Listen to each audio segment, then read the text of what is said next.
Hi guys, gaano nyo kamahal ang misis nyo, ang partner nyo, ang husband nyo?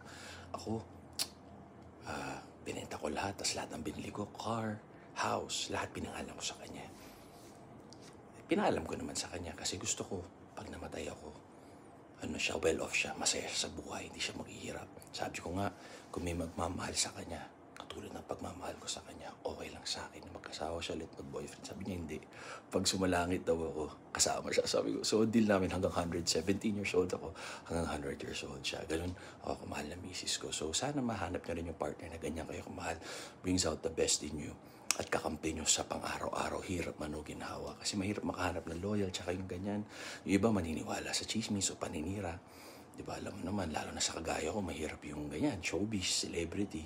Diba, ang dami mong maririnig, totoo man o hindi. So, mahirap na. Just sharing. Tama kayo, mali ako. I'm not your doctor, do what works for you. Happy, healthy. Ayoko mag-t-shirt. Sobrang mahal ko, misis ko. Mas mahal ko siya kaysa sa buhay ko. Ang kaligayahan ko pag masaya, misis ko. Malungkot siya, mas malungkot ako. Kaya wala akong ginagawa para uminit ang ulo niya, magselo siya or magalit siya. Ganun ko kamahal ang asawa ko.